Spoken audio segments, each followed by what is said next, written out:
Have a pleasant evening to you, sports fans. My name is Robert Williams.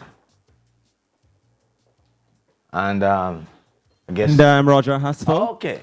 We say welcome, welcome, welcome once again to your favorite sports calling show here on Reggae Radio, IRFM. What's the score? We go through to 11 o'clock. We indulge, or we crave your indulgence tonight. World Cup is predominantly what we're going to be talking about tonight. Yes, we're going to be talking about other things as well. But World Cup is in the air. The spills and the thrills have started. The excitement, the disappointments, they all are here. The numbers to call us, 974-5043, 974-5051, 974-5079, 618-0352. Toll free, it's 888-991-4152. The WhatsApp line is 876-838-2405, and you can send us your voice notes on the WhatsApp line, but try to keep them short and concise.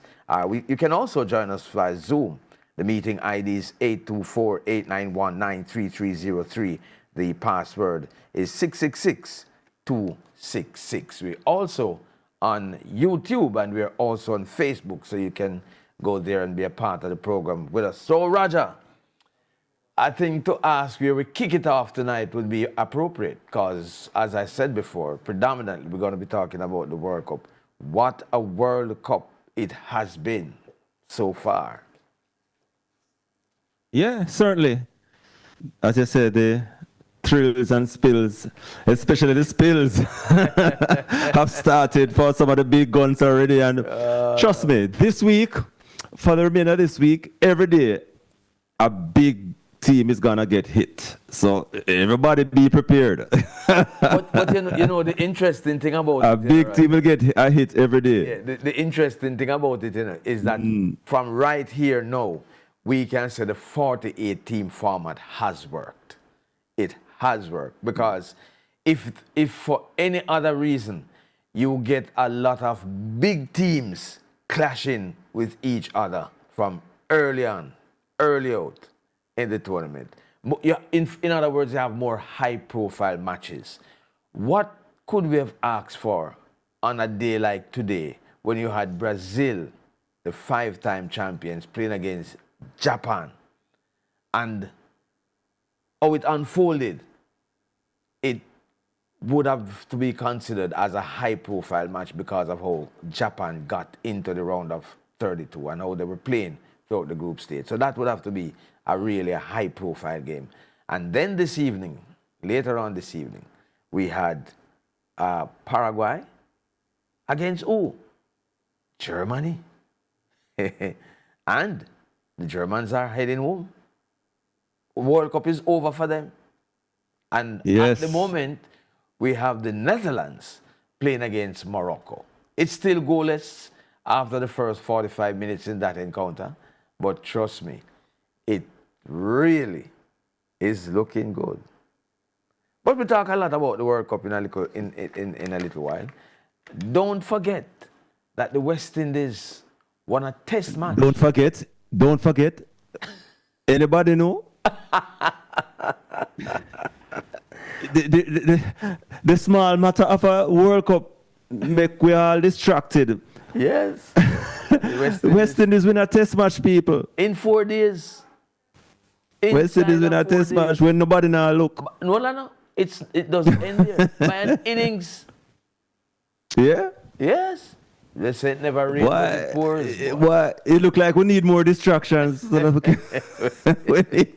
need more distractions. We have to keep World Cup every week, every month. Yeah, so that West Indies can win when we're not looking or even hearing what is happening. Except Raja, when you listen to IRFM or listen to IRFM. When I decided to watch the game yesterday and turn on the TV and say, all right, I'm going to watch some of the cricket, it's the post-match interviews I see going on. I thought, I never realized immediately that it was a post-match interviews. I figured that maybe rain fell, and because I was just out of it, I was doing some other stuff. So I figured that rain fell and the game was held up. But I said, but it didn't look like no rain. Only for this I realized that the match over West. Kemar Roach produced a brilliant spell. Yes, man. And in the process, he joined the 300 club.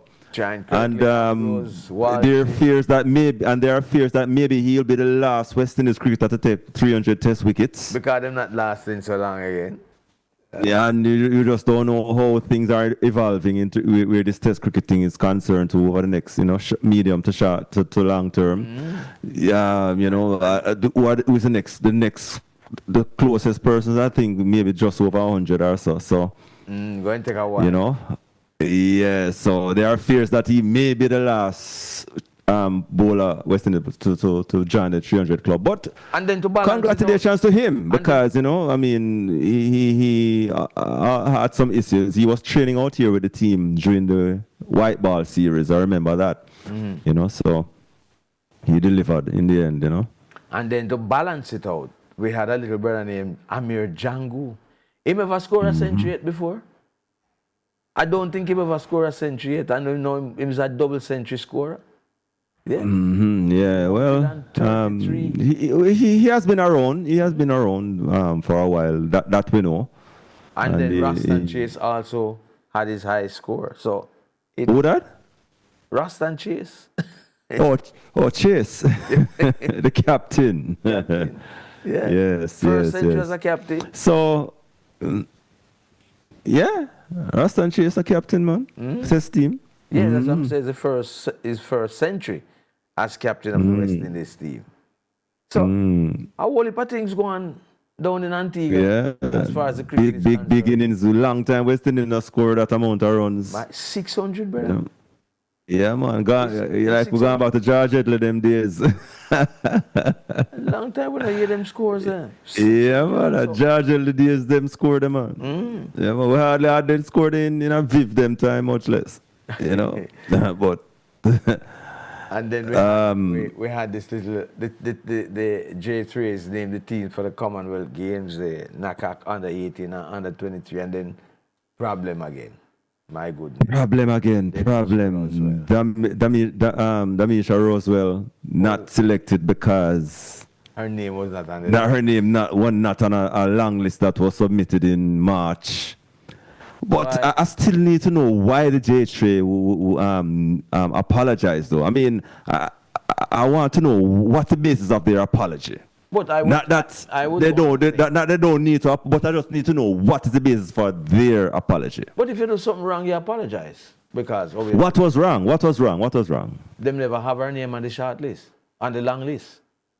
And that is what was wrong because... So everybody should... So the question is, everybody should every athlete be on the long list? No, but I mean, not everybody, but her name would have to... But remember, she was running any time, there. No, man, she was... Based on the research, it shows that she would have been within the 12. If you were to put 12 names, her name would have to be in the 12. But sometimes, I don't know if you want to call it... But they are saying the metrics. Yeah, but the metrics did show that. But the fact. No, I am not for what's happening. I'm just asking some questions because I need clarity within my mind. Why the need for them to apologize? I get what you're saying, Raja. But what I'm saying with regards to the metrics, or the metrics as they put it, if there is any metrics that would leave her out or put her in, she should have been in. Because she would have been in the top 12 over the past 2 years, based on the. So it's not about time; it's about top 12. So she couldn't be out. I mean, but sometimes you really want that. I know the people at the JFF, at the J3s, them work hard, but sometimes them get it wrong because some athletes, these things are not going to happen to them. But what about, Robert, if actually all of this case didn't come out of Jamaica, but actually it was within Jamaica? I don't get you. Remember there's the J3, and there's a JOA, where some have to submit to. Right, but what if whoever would be submitting that long list, because that long list, I presume, is just to put things, logistics in place so that when the time comes, you have a smooth transition. So I'm saying, if that is the case, then there is no way, based on what I have gleaned over the past 24 hours, there is no way her name would not have been in the top at least 10. So there's no way she should have been left out. So what is it if the rejection is actually not from the Commonwealth Games, but actually from the other local organization? But it must, where the name had to go through. But the name must generate somewhere. And it would have to be the J3s, because it wouldn't be the JOA that is submitting names for the J3s, for the athletes. No, but you still have to go through them. Yes. To go to the Commonwealth Games. So if it come from the J3s and the JOA bounce it, then the JOA wouldn't be apologizing. The JOA would be the first to tell us. No, I'm just asking some question, because somebody put a different perspective in my mind today. What was I will know there are some things that go on from a long time. Yeah, but what I'm saying, Raja, if the J3s had her on the original long list and the JOA remove her from the list, it wouldn't take a second after the thing came. I'm speaking from the perspective of a discretion. Because I remember them asked if them could have given her a blind, you know. Yes, but them say them. And them say no. Because I don't even thinking about the blind. No. There should have been no reason or no need for a blind. But I am saying. Of course. No, because if you do it the right way, then you can't need no blind. But if the J3s had done the right thing and the JOA bounce it, then there is not a second after that the J3s will tell you it's the JOA. You understand what I'm saying? So there is no gray area there. So it would have to come from. No, but JOA is Commonwealth Games. I know. At the end of the day. I know. But I'm saying, if the J3As had her on the list and the JOA take her off, the J3As. No, when I said don't take off, we're talking about when you ask for the blind, you know. Well, maybe I don't know, but but if the blind was sought and the JOA say no, we still J3 is wrong, because you shouldn't have go for no blind.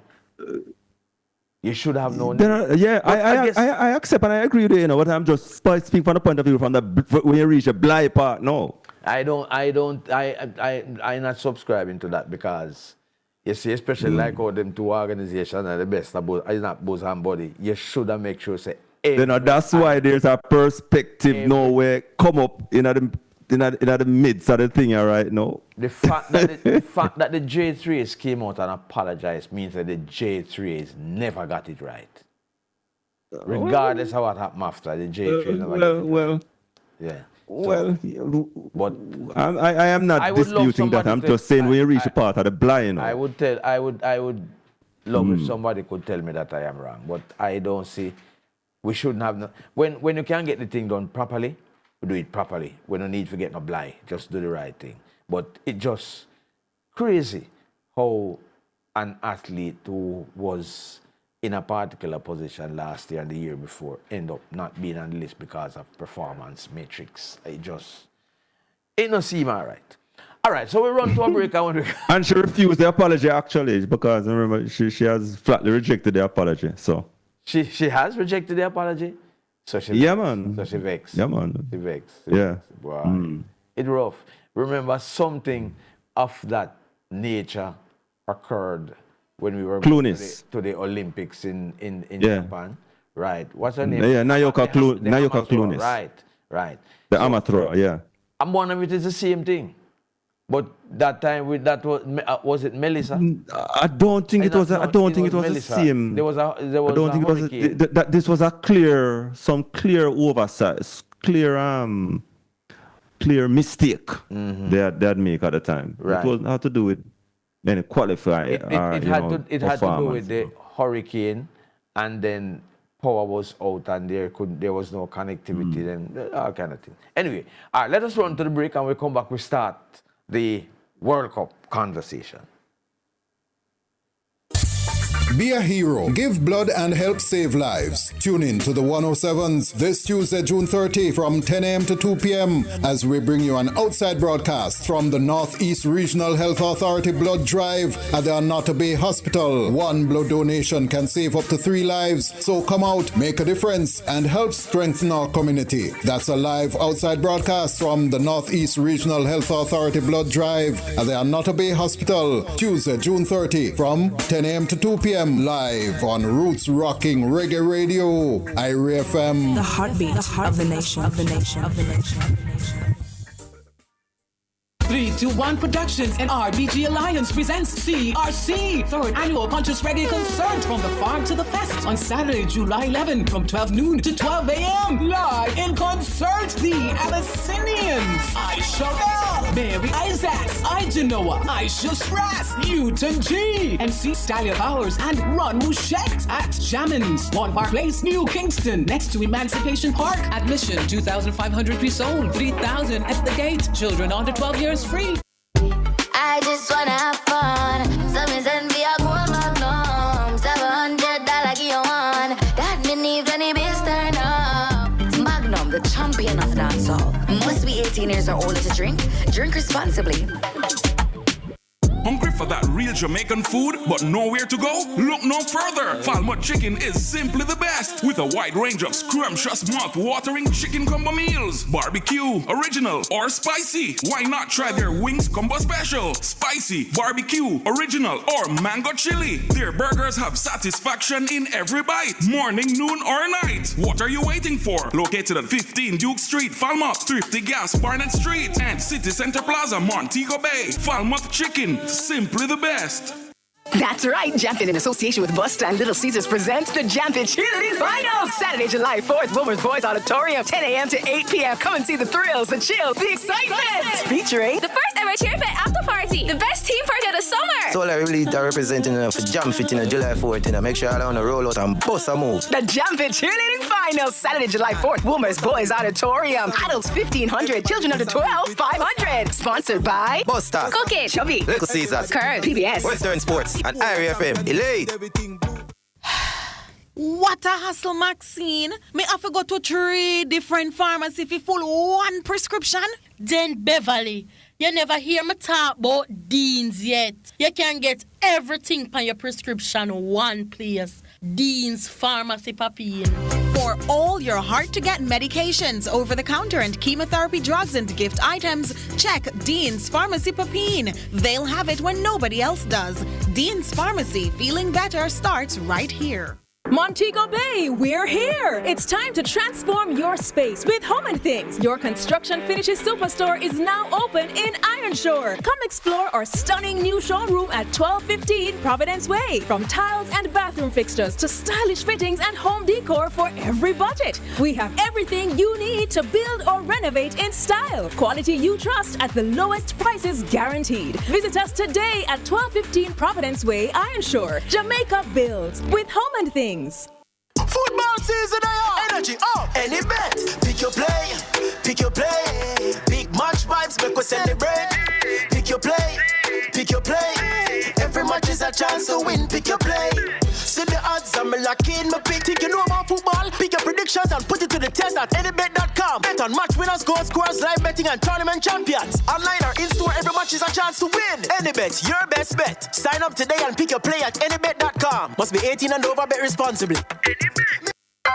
Cricket, wonderful cricket is back at Sabina Park with 6 exciting white ball matches between the West Indies and Sri Lanka. 3 one-day international gets the excitement going, followed by 3 T20 internationals and then 2 test matches in Antigua from June 25 to July 3. The Sporting Choice IRA FM's daily match summaries with the star commentator of the Caribbean, Andrew Mason. It's brought to you courtesy of New Horizon Pharmacy. We source, we supply, we satisfy. Real deal windows and doors for the best deals on windows, doors, shower enclosures, and glass railings.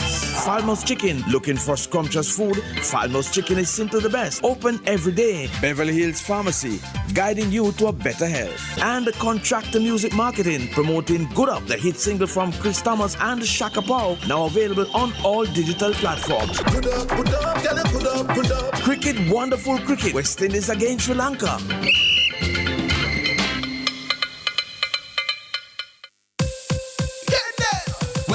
the food shell and make the rice well. Just gimme me Kendall. Any time of the day, night as well. Just gimme me Kendall. Everybody can tell, taste good, great smell. Just gimme me Kendall. Number one in flavor, no parallel. Talk about quality, you know we excel. Spell it out, Kendel.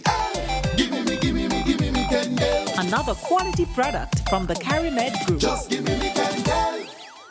Magnum Tonic Wine proudly presents A Taste of Sumfest 2026 on July 18th at Plantation Cove. We are offering several transportation options for your convenience. On-site pre-sold parking passes are exclusively available for purchase at www.reggaesumfest.com. Alternatively, you may utilize our park and ride service from one of our designated locations, Seville Heritage Park or the Discovery Bay Sports and Development Center. Transportation services are provided by our partners, Knutsford Express and JUTC. Regardless of your chosen option, we guarantee a seamless journey. Service to Plantation Cove is available from Kingston, Portmore, Spanish Town, Mandeville, and Montego Bay at specially discounted rates. Further details will be released shortly on www.reggaesumfest.com, Reggae Sumfest's Facebook and Instagram pages, and on the Tixar and JUTC websites. Pre-ticketed attendees can enjoy a relaxed round trip to and from the event, eliminating the need for personal driving or parking concerns. Sponsored by Magnum, Jamaica Tourist Board, Digicel, MasterCard, Campari, Red Stripe, Pepsi, Ocean Spray, Tourism Enhancement Fund, Straight Vibes, Hardware and Lumber, Hennessy, Water, Red Bull. 18 years and older, drink responsibly.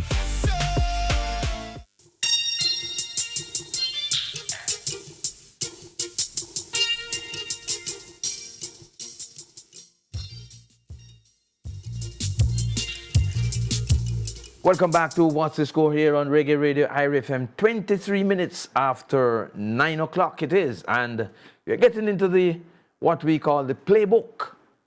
And the playbook is brought to you courtesy of Bad Dog, the bigger, better, badder sausage and bacon, Caribbean Passion smoked meats, Easy Eats, Kendall, just give me Kendall, Pepsi Football Nation, football, better with Pepsi, Any Bet, your best bet, Red Stripe, get in the game with Red Stripe and win, KFC, and Digicel, turn up your winnings this summer with Digicel.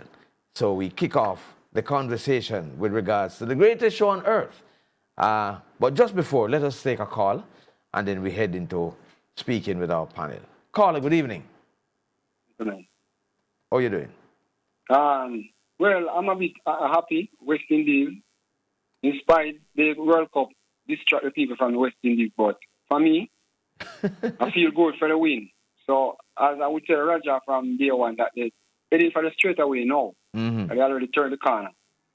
I know you're not going to have to, Robert. I wonder how much time you turn that corner. Well, turn the corner, but when I look.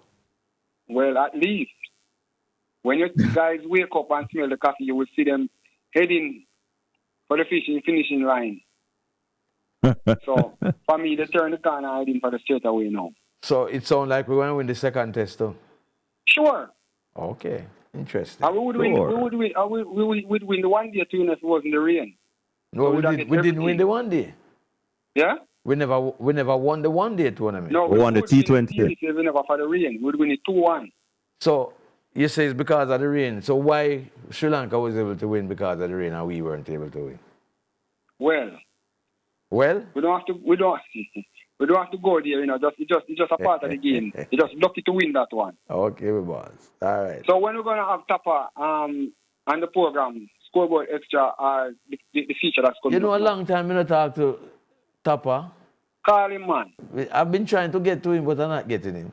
When you tell that, man must know. I hear a whole heap of things going on up by Mount Pleasant, so I don't know if that's why I'm not talking. No, but you already know what's going on there, No, I don't know. I just been hearing things. A journalist like you know. No, I've been hearing some things. I hear a number of personnel changes have happened, and so on and so forth. But I haven't got that chance to really narrow down to, Well, remember, Mount Pleasant is going to be preparing for the Caribbean Shield in short order. So I guess as we get closer to that, some more things will reveal. But I'm being able to speak with Coach Whitmore for a while. But hopefully I'll get to chat with him sometime in the week. Well, sure, before the World Cup done. Yeah, man. All right.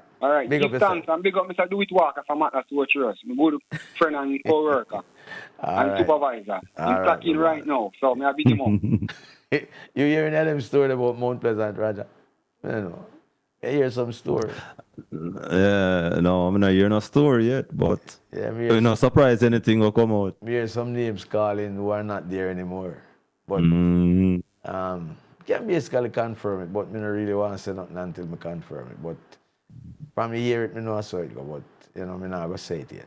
Gentlemen, good evening. Mr. Rudolph Speed is on the line. David Price is on the line, and I think we have Coach Donovan Duki. So the World Cup is on in earnest, gentlemen. We're into the round of 32, and already we see some people, some teams drop in.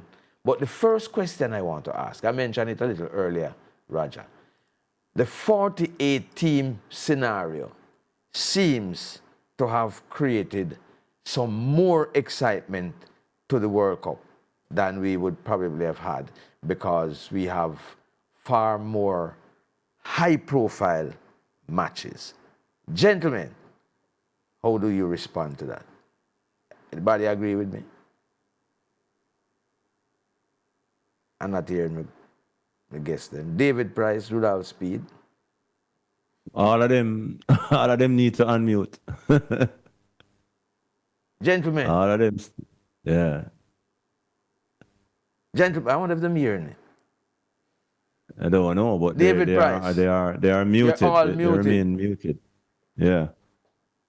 All right. I think Donovan Duki is on the line, and we have Omar Stennett, the Reggae Boys team manager as well. He's on. But everybody muted. I don't know. Yeah, we'll try to sort out the evening to your callers. Okay, so David Price. Good evening to the callers. Good evening to the rest Omar of the Stennett is there too. I don't hear from Mr. Speed. Yeah, man, I'm here. Okay, Waiting on. great. So, gentlemen, and I think we have Coach Donovan Duki on the line as well.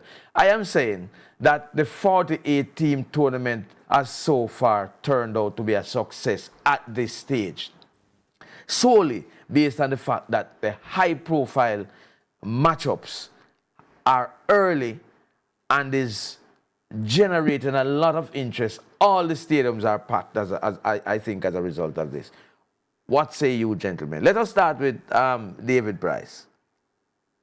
Well, obviously it's a knockout stage, winner go home. So it brings a different element to the competition, because at the group stage you can falter, you can make mistakes, you can correct stuff. And then based on how other teams play, you have the ability to recover in the group. If you look at Cape Verde, for example, just draw games and they got through. So the point is, at the knockout stage, it's more drama. Although it's more excitement, it's also more tense, but more is at stake. And I think just the fact that some of the minor teams, so to speak, putting up a challenge and it's ultra competitive, it makes it all the more exciting. But for me, as I said before, it's really the business end. I said it last week that the World Cup really starts in this round. Normally it starts at 32. So let's see. So for me, as I say, it's just the matter that you can't make mistakes and recover, or you won't be able to play another game to position yourself. So you have to do all that you have to do here, and that's what really steps up the drama and the excitement. Omar, what says you? Well, you know what? I think at first I was very skeptical of the 48 team, but right now how I'm seeing it, I think I'd prefer if there were 64 teams, and then it boils down to 32. So you don't have any third place team going through. You just have the same, numbers. I don't know how they do that, but I think I know that there is thought about increasing it to 64 possibly. And maybe that will be better. I think, it will spread global football. Let's look at that. The economics of football will increase. New talent will be unearthed. So I don't see the reason why. You still have top nations doing well at the Olympics, though almost every nation participates in it. I don't think it lessens quality, because the cream always come to the top. At the end of the day, the powerhouses are still in the competition per se. I don't think I can't look at the matches and say, oh my God, those teams were so way off and they should not have been in it. Every team, even Panama, Haiti, you look at the teams that didn't win a game, they still look like, they should be here. And they were here. So I don't think it takes away from the quality, because at the end of the day, normally when you get to the round of 16 in the 32 team World Cup is when you would see the quality. And you see now in the round of 32, Germany went home today, and we could possibly have a Holland going home today. Brazil barely made it past Japan today. So the gap is closing. So there are more nations who are playing better football. That would make more teams in it even way better than it is now. Rudolph Speed, what says you? First, I must say good evening to all your panelists. So this is the era of knowledge. Almost every single coach that take parts in this game almost have the same knowledge. Elite tactics. They know about elite tactics, and you can see the games playing out in that particular way. And this is really good for football. I mean, there was only 3 teams that actually got maximum points in the preliminary round, which kind of give you an idea that there's no walk in the park from first goal. And with a little luck, play with the tactics that works, stick to it. With the help of VAR, almost any team can pull off a victory today. So I think quality will still come through, but there's going to be a lot more upset before the end of this competition. All right, let's just quickly go to Donovan Duki and then we head to the break. Donovan Duki. Yeah, man. Good evening to everyone. Good evening to your listeners. Robert, good evening. Greetings. I hope you're hearing me clearly. Yeah, man. Loud and clear, man. Yeah, man. So basically, for me, it's how you look at it. Because personally, you won't like my opinion. My opinion is that probably, so it delivers more excitement because, the underdog stories that is coming out.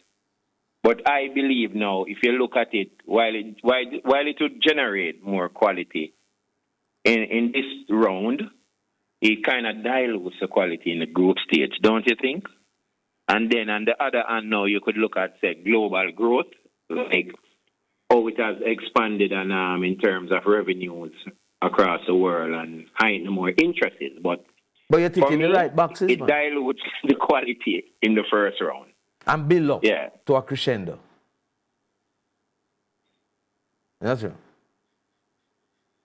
Where Duki gone?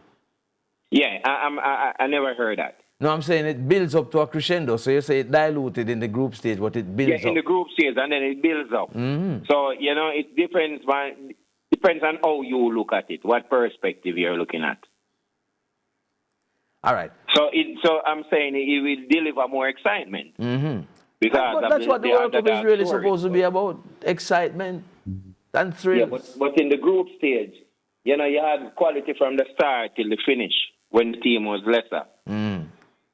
It's more concentrated. So. All right, hold it there. All right, sorry, before you go, gentlemen, the Netherlands have scored.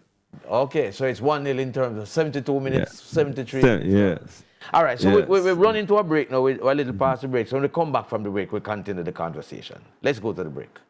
Western Jamaica, when you're looking for quality, reliable, and affordable auto parts for your BMW, Honda, Toyota, Nissan, Suzuki, and Mitsubishi, your destination is Reliance Auto Parts and Accessories, 22 Bedford Street, South and Lamar, Westmoreland. The time by Reliance Auto Parts and Accessories is 9:35. Be a hero. Give blood and help save lives. Tune in to the 107s this Tuesday, June 30 from 10 a.m. to 2 p.m. as we bring you an outside broadcast from the Northeast Regional Health Authority Blood Drive at the Anata Bay Hospital. One blood donation can save up to 3 lives. So come out, make a difference, and help strengthen our community. That's a live outside broadcast from the Northeast Regional Health Authority Blood Drive at the Anata Bay Hospital. Tuesday, June 30 from 10 a.m. to 2 p.m. live on Roots Rocking Reggae Radio, IRA FM. The heartbeat of the nation. Excerpt from Minister Desmond McKenzie's sectoral presentation. We got approval to build 2 brand new infirmaries, one in Trelawney and one in St. Elizabeth. We have also provided financial support to undertake works at the St. Elizabeth Hanover and Westmoreland Infirmary. We have done upgrade work on the walls at the St. Thomas Infirmary. A new matron quarters was built in Hanover. A state-of-the-art kitchen and dining area was constructed at the St. James Infirmary. A new wing will be built at the Spanish Town Infirmary. Excerpt from Minister Desmond McKenzie's sectoral presentation, brought to you by the Ministry of Local Government and Community Development. Are you looking to achieve good health? Wondering how you can start your health journey? Well, we have just the information you need. Join me, Maisha Brody, this and every Tuesday during the Live at 5:45 news package for Health-Wise. From your physical to your mental health, modern medicine and herbal remedies. We will explore how you can achieve and maintain good health. That's Health-Wise with me, Maisha Brody, this and every Tuesday during the Live at 5:45 news package on the nation's number one, Irie FM. Brought to you by AIDS Healthcare Foundation, Jamaica, St. Anne Medical Wellness Center, 61 Main Street, St. Anne's Bay. Know your status, protect your health. And King Isis Eye Herbal Products, exclusively available at Classic Ceramic Tiles, located at 6 James Avenue, upstairs, Persis Plaza, Ocho Rios. Call us at 1-876-489-0057. Somebody say something about party. Drop the bass and the Seafood Shack present Retro by the Sea. Live in concert, the living legend Leroy Sibbles for the Platinum Elite Band. But to see when we pull up on the Seafood Shack in the Rio Nuevo St. Mary. Sunday, July 5. The gates are open at 12 o'clock. Enjoy classical selections from Digital Crew and then come 8 o'clock. Showtime! Come for the retro and leave with the memories. It's back again. Magnum Tiles R Us anniversary party. Saturday, July 4. Tiles R Us parking lot. Banners Valley, St. Elizabeth. Music by DJ Marvin, DJ Skibo, and the Big Bad Bass Odyssey. Admission free. Magnum bucket deals all night. Fireworks at midnight. You can't afford to miss this. Magnum Tiles R Us anniversary party. July 4 at Tiles R Us parking lot. Banners Valley, St. Elizabeth. Come celebrate with us. Must be 18 years or older to drink. Drink responsibly.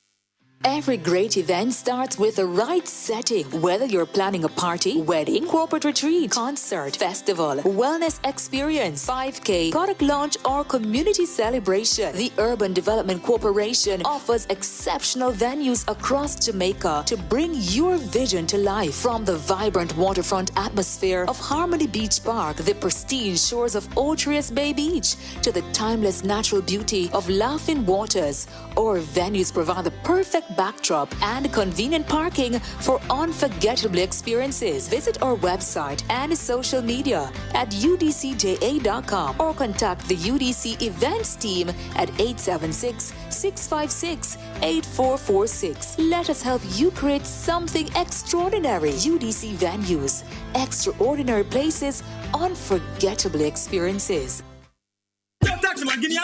Public transport operators, the People's Station Irie FM continues to put a spotlight on you with Red Plate Spotlight. Yes, you can win big, up to $50,000 5 days per week by keeping locked into the nation's number one Irie FM.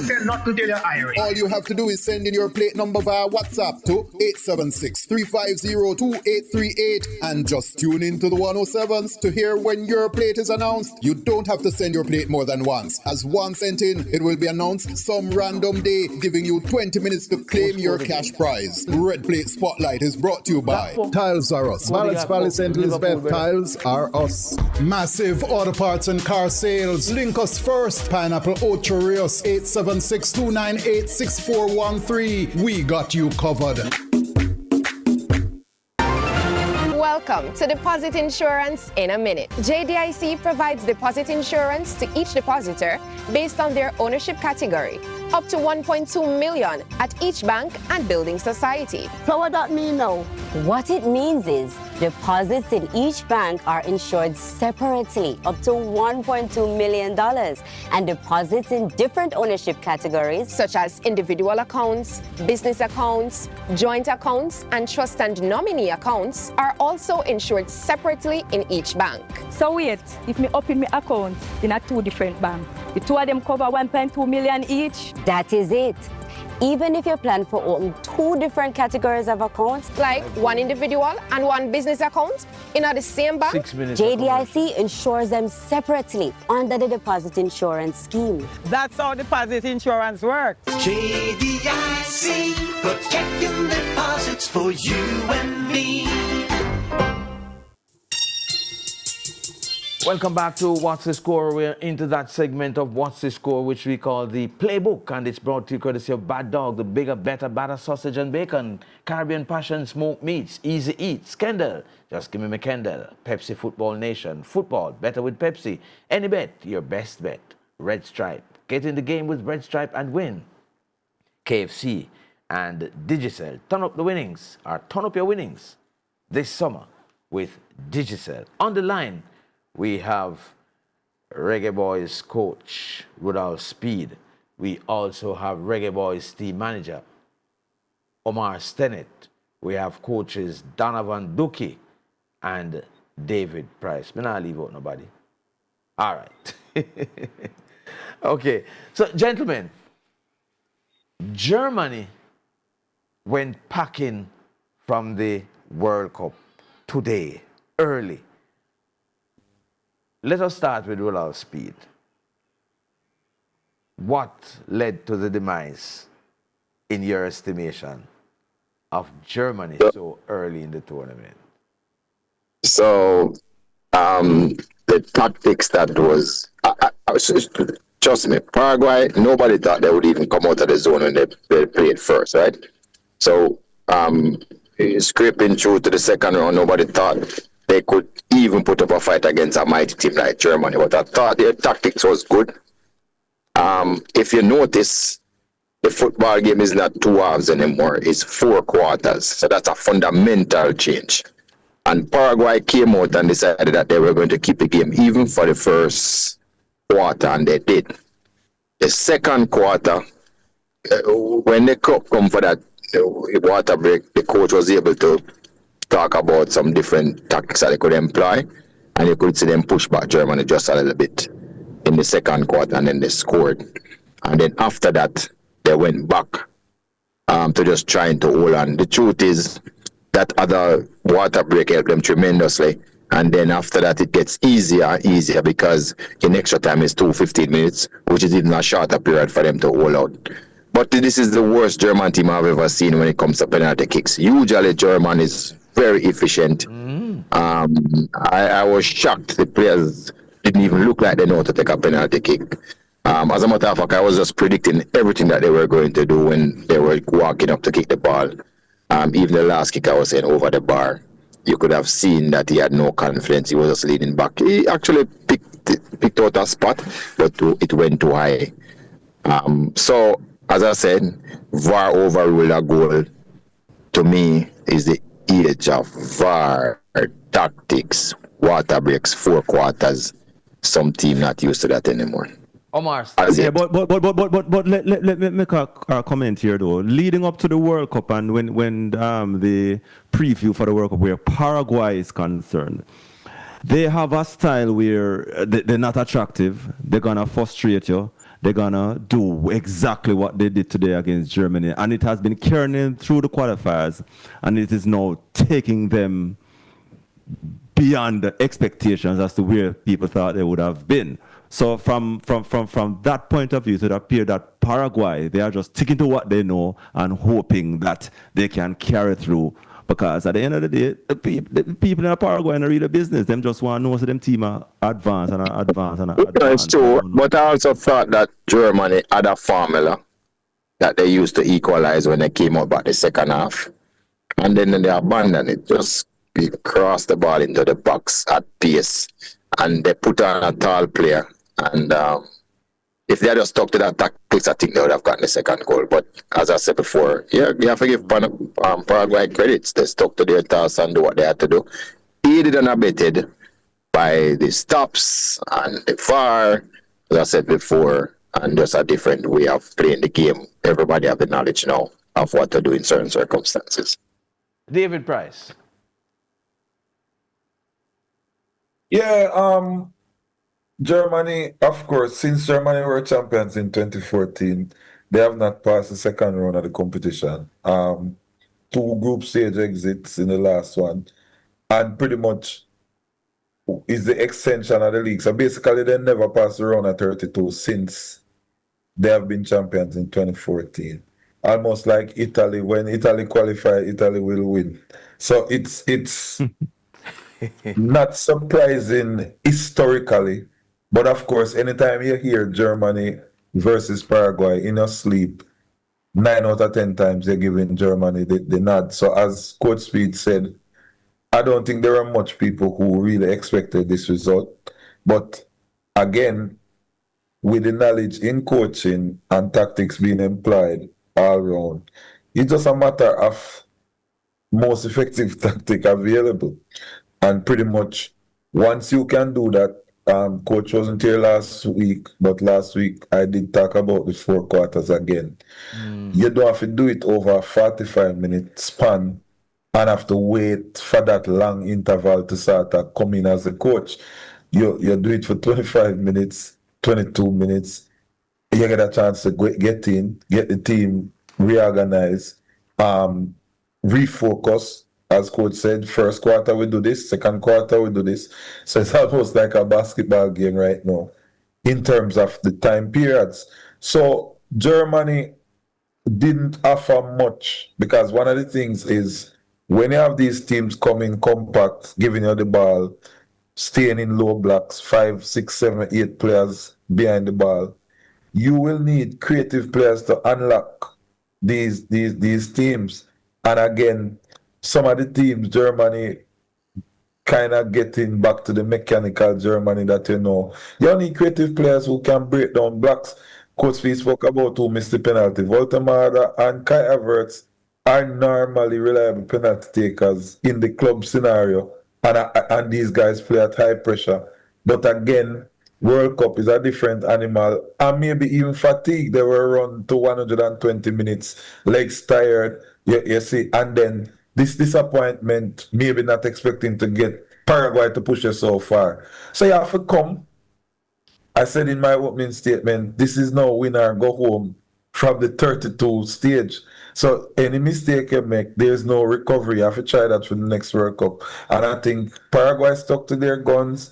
They were good on the penalties. Naya saved 1, but they converted the rest. Germany didn't step up as a big team, and the plane is waiting for them to leave tomorrow. Donovan Duki, your contribution to that question. Germany out of the World Cup. Robert, let me tell you. So what I've realized, so I've been doing my own analysis so far of the World Cup games. And I think that stands out is after every game, the post-match analysis most time is about the teams that has the most possession. But there's something that we also need to know, that you don't have to have possession to control a game. And I can tell you that the teams out of possession are winning that battle in terms of controlling the game. There's no need to have this large amount of possession without an intention to score. Saw that with the Brazil-Japan game today. Yes, and even with the Germany game, they moved the ball side to side, and you move the ball side to side to open that block.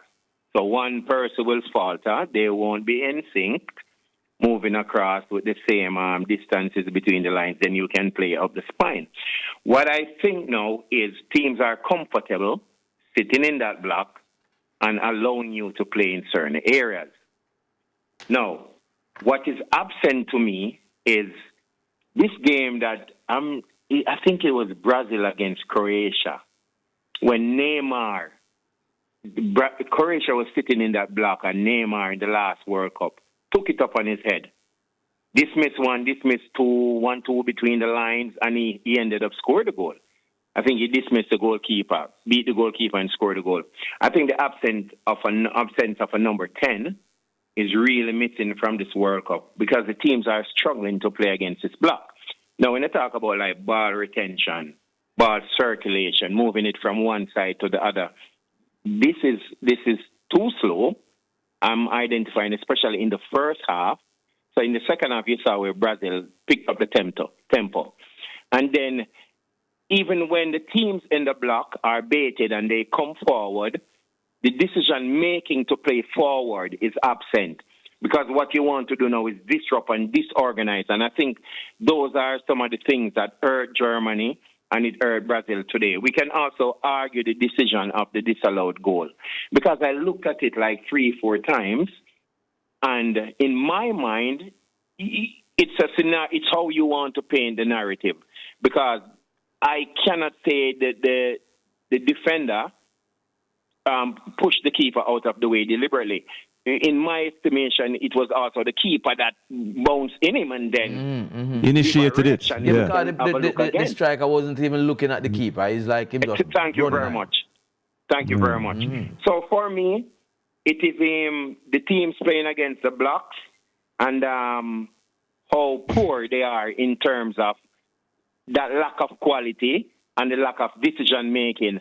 And one of my biggest disappointment is you playing to the right side, you know you're baiting them to go to the left side, they're unbalanced, there's your winger, but we make 4 or 5 passes to get around the weak side now. And the defensive team shifts across easily, and they're in a good position to defend again. What we need to see is more long balls, more switches. And then the crossing, as you saw Germany today, when they crossed that ball, it was deadly. They had that, as Speed made mention of. They had a great advantage, and then they took their foot off the gas. So, that is a main point for me, and I think it's going to be a talking point when FIFA does their analysis of the World Cup and look at some of the trends. Omar Stinnett. There's an equalizer. From Morocco. Yeah, Morocco just equalized. So this is quite interesting. On 90 minutes. Yeah. All right, Omar, let's hear your view. So a couple of things. I said, Mr. Price, there was one saved by the keeper, the penalties for Paraguay, and one, the guy booted it wide. So they missed 2 of the penalties. All right, but let's go to Paraguay first. Paraguay, in South America, they finished 6th in South America. I don't know if you know this, but along with Argentina and Ecuador, they conceded the least amount of goals in South American qualification. They are also one of the teams with the least amount of defeats. They only lost 4 games in qualification. In South America, Argentina lost 4, and I think Ecuador probably lost 2 games. The point is that defensively, they are a very good team because their captain is also rated as one of the best defenders in all of South America. So I think they came with the plan. They know the weaknesses, having opened up against the USA, tried to play out from the back against the USA, and the USA ran right over them. They changed everything. And I think they did what was right. But I like what Coach Nuki said, because I also agree that the team that looks the best so far in the World Cup is the team that is playing with what I call a true number 10. At least France. And he makes a difference to almost everything that France does in midfield. Too many of the other teams. The other number 10, I see the guy from Turkey, Ardegula. His team didn't make it. But there's a need for some of that, right? And I was wondering, like, in the Brazil game today, if Ancelotti would have brought on Neymar, but I figure Neymar can give you 15 minutes. If the game goes into the extra time, then you would struggle. But that would have been a thing. But I think that is what affected Germany. Omar, I think in the last World Cup, the World Cup that they... Go ahead. Yeah, continue, finish. Yeah, in the World Cup that they won, I think they had Mesut Ozil, Sami Khedira. It was a more dynamic midfield that they had. And wing backs that were Philip Lahm was going up and down the flank. I think some of the top teams are missing that in this World Cup. They don't have wing. Same thing with Brazil. You look at the German side, good wing backs. Kimmich is a midfielder who they put there, the captain. And I think what happened is that when you have wide players who hug the touchline, your midfield, your wing backs have to invert to add numbers to your midfield that push up probably a number 8 or a number 10. You don't have that. And Brazil struggles with that, and I think Germany struggles significantly with it. It is the reason why they're out. Because you're playing against a Paraguay, they're going to try and score a free kick, and that's it. And then for the rest of the game, they defend. Got a penalty. Unfortunately, Germany is out. But unless teams get a number 10 to play, like Messi and or MacArthur for Argentina, they are going to struggle in this World Cup because what they said, most effective tactic available. I guess that one is called the low block. The Jose Marino, the Donovan Duke tactic is the one that is working in the World Cup so far. But let me add to this though. Because the gallery football that I hear some of you guys talk about. I mean, when I mean gallery football, the dynamic type of players, the Jogo Bonitos, them kind of football. Can it survive these modern times though? Anybody want to take it? Anybody want? Robert, let me make a contribution to that. So I was just thinking about that before you asked the question. So the game is evolving. Sometimes if you notice, there's no medium press. Now, a team will, back then I press you high. I cannot get any pressure on the ball. I drop one line. So I am almost in a medium block. So there's a lot of space behind the lines and a lot of space in front of the lines, and players can move freely between the lines. If you notice how the game has evolved, either I'm pressing high or I drop in a block. So it's either I'm pressing high or I'm defending low. Now, where do you have space? You have space in front of the block. Now, you have to keep moving the ball and you're searching for attack solutions. No, the number 10 doesn't really have a place in playing there. Now, if you press me high and I recover the ball, so now I am in defense to attack, and my first option is to score or to make that vertical pass, just like a Cavaliers team. You can see that? No, I'm running in behind you with a lot of pace and power.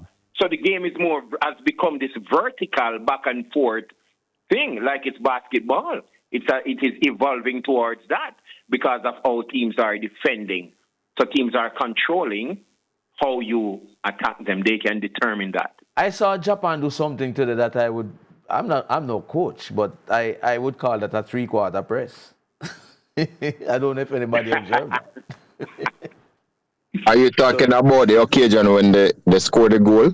Before they scored in the first half.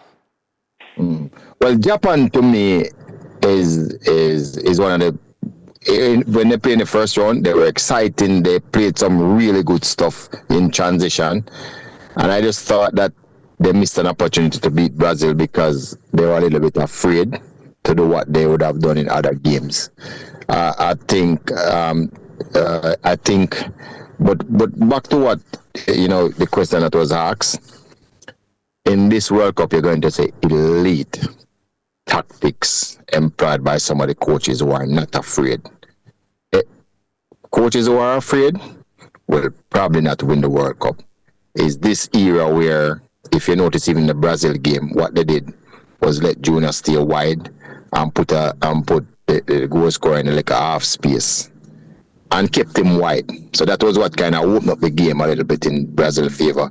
Although I believe Brazil dominated enough. People say the scripture, I didn't see that. I thought they took 20 shots.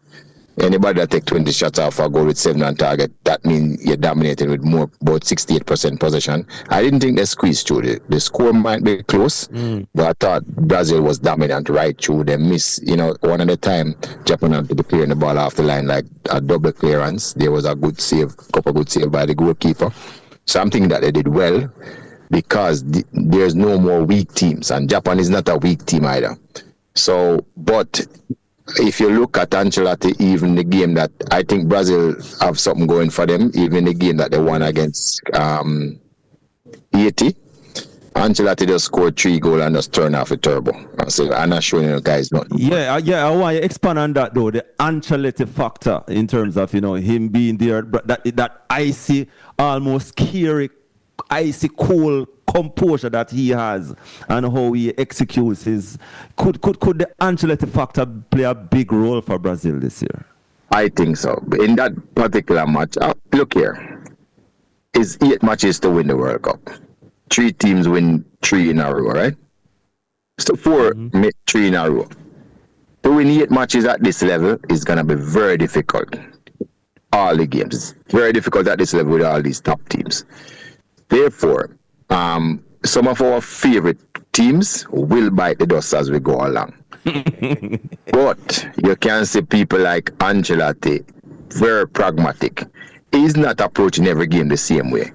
He lost Rafinha, so he have to approach the game a little bit different. But he's very pragmatic, and I think that Brazil's gonna do better than what would have normally expected from him. But you saw against Haiti, okay, I'm not using any midfield. Bomb over the top. The centre forward come all the way back and become a 4 midfield. So impact the midfield and the 2 winger go high. And they are the ones that cause all of the damage in that particular game. And then him just say, I'm not showing anybody anymore, I'm just shut it down. And he plays against Japan different. He was more circumspect and trying to move the ball around. So you can see this is a coach that is thinking about the game, every single game, how he should approach it different. And I'm sure that play is going to come back sometime down the road, where he's going to go to his wingers. I think Rafinha is coming back in the next game, and he's probably going to change and go to his wingers. So his elite tactics, I think, going to take home this game. You can't just come and play the same way every time and say, this is where my team is strong, this is how my team is strong. There's a change. As you can know, nowadays, there's a new generation coming, the beta generation. Remember, we have alpha 15 years ago, now it's the beta. Football is just changing, just like that. You have trends readily available. You can pick it up on the bench because they allow communications now on the bench. So you can be there watching, picking up trends and everything, and passing it on to the coach, change the tactics. Really a dynamic time. I'm enjoying the game. Omar mentioned I can pick up on it quickly, Robert. Quickly. Just to say, Raja, I think the flamboyance and the flair still has its place in the game now. If we step outside of the World Cup and then come back, when I look at a PSG is a very flamboyant side. Lots of skillful players, from Dembele, Barcola, the Georgian forward, Doué, who plays for France. And France probably is the closest team to that in the World Cup now, because France is so dynamic with different weapons and not just mechanical or system-based, but a lot of individual creativity coming together. You have a Mbappe to deal with, a Doué to deal with, Olise to deal with, Dembele. So what we find, as Coach Speed alluded to, it really comes down to the philosophy of the coach and which one of them is willing to take that approach in a sort of situation where the football is now dominated by the low block. Because every single World Cup comes with another thing, Some, they have the backs midfield, they have the overlapping wing back. This World Cup is the World Cup of the low blocks. But in my view, it's not the low block team that's going to win. It's the team that has enough weapons, enough dynamism to be able to start to play any condition or any opponent. And that feeds into what Brazil is doing. Brazil is being judged based on what Brazil used to do before. I spoke about the pretty girl from the 2 programs before. But everybody is ignoring the fact that Brazil is doing well in the tournament. Brazil were dominated by Morocco. What was the score? Brazil draw 1-0. In a game that they were dominated. We see today was the first since Ancelotti is coaching Brazil that he played the same starting 11 consecutively in 2 games. So he's not letting everything out of the hat, and he's the X factor. And that is why I'm saying now, as we look, every tactic has its place. There is no best system. There's a best system for your team. So it's left to how the coaches apply what they have using the resources available to them at the World Cup to get around different scenarios. So I believe, as I say, the flamboyance, the flair, France can give you that right now. Argentina to a lesser extent because people only focusing on Messi, but they have just a team that working. So as we go further, Brazil just efficiently doing their thing and going along.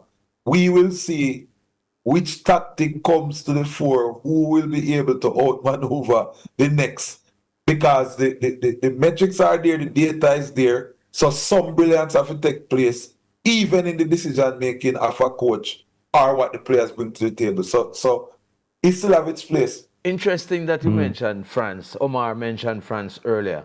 France, to me, is what we would describe in this World Cup as an absolute machine. They have outscored their opponents in the group stage 10-2 and looks on course to join West Germany from back in the days and Brazil as the only nations to appear in 3 consecutive World Cups. We know the Mbappe factor. World Cup finals. World Cup finals, right. World Cup finals, right. And they would consider themselves having a much easier path, I think, because they would be considering to get past Sweden tomorrow and would be expecting to face Germany sometime later on next week or in the round of 16. So, but what we could see now, depending on what happens in this game between Netherlands and Morocco, is a France-Morocco rematch in the quarterfinals. France-Netherlands. Yeah.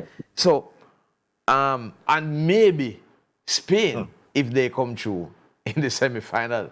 So, a lot of interest. The road isn't a smooth one, but based on the kind of machinery that the machine kind of performance we're seeing from France, makes them the strong favorites, and I think an interesting prospect. But I think though, on another note, the co-host factor is also playing big in this World Cup. Canada is one of the co-hosts, getting for the first time, get into the knockout stage. USA won their group into the round of 32, full of confidence. And Mexico continues their tradition of making it past the group stage.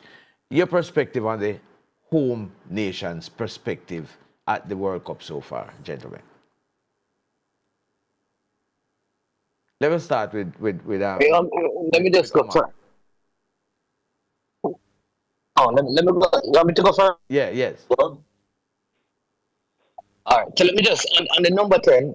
Let me just go back to the number 10 because, and the coaches can respond to this when I say it, because I think the position is still there for many teams. It is just a function, like how the players function now, because you have to do what they say is the better, most effective tactics available.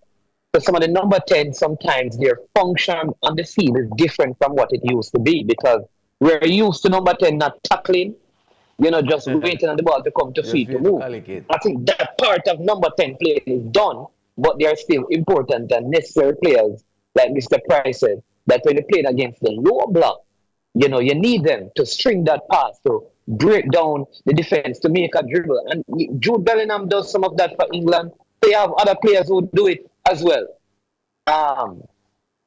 So those, you have that factor. But let's come back to I think this is good. I think Mexico as well. I tell people that if England play Mexico, if England end up beating Ecuador, and then if Mexico beats Ecuador, England will have to play them at the Azteca. That will be the end of the journey, I believe, for England. Because, like you said, the beating the Azteca against this Mexico team, the host factor is going to make a huge difference. And I think based on who the USA gets as well, if they win this game and get into the next round, the host factor against it will play a part in it, But again, when you get to, quarterfinals, I think host or no host, it makes no difference to nothing. The better team is going to come out. The deeper squads, being able to call 5 players off the bench that can come out and keep the momentum and play the same way, which is why I think like the Brazils and the Argentinas and the France will probably go further in the competition because they have deeper squads.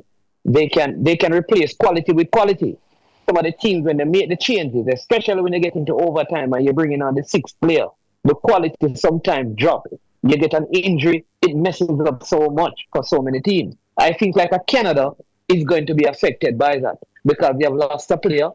Alphonso Davies is still not at 100. Yeah, so I don't think their squad is deep enough to go far in the competition. USA is a little bit. I don't think Mexico's squad is deep as well because they don't have a lot of persons in terms of strikers to call on, and in midfield as well. I think they're a little bit light.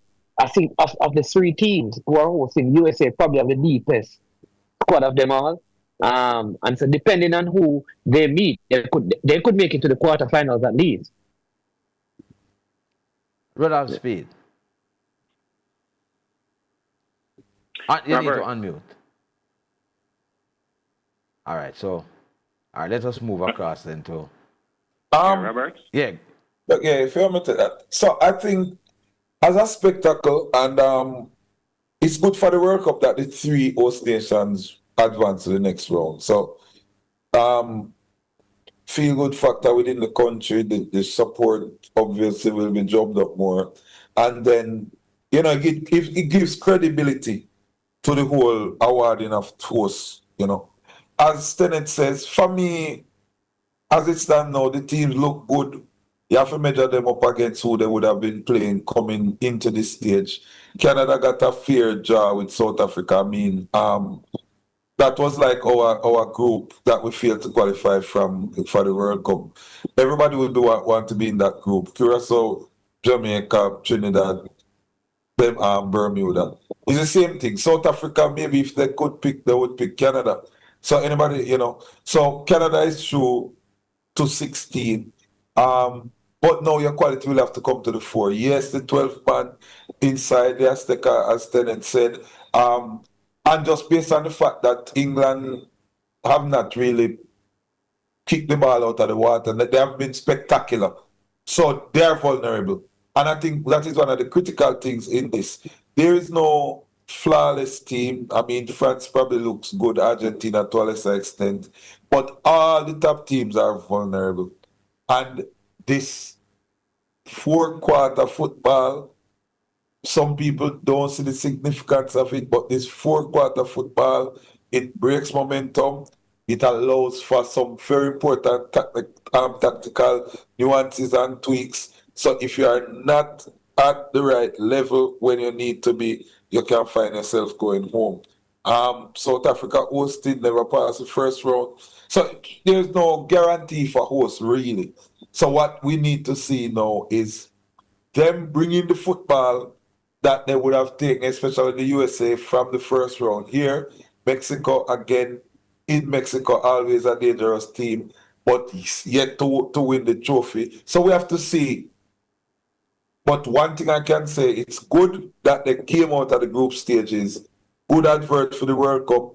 How much further they will reach as hosts, time will tell, but I don't think much further. Okay. All right, let us hear from Donovan Duki, then we're going to go to the break and then we come back and wrap. Yes, Robert, for me, you see, I remember when we went to Iran and Bora Milutinovic was here. You can imagine you walk in a stadium with 70,000 people looking at you. You're playing against a team dressed in yellow, and the entire stadium is in yellow, and you are in another color. If the stadium dominance is key.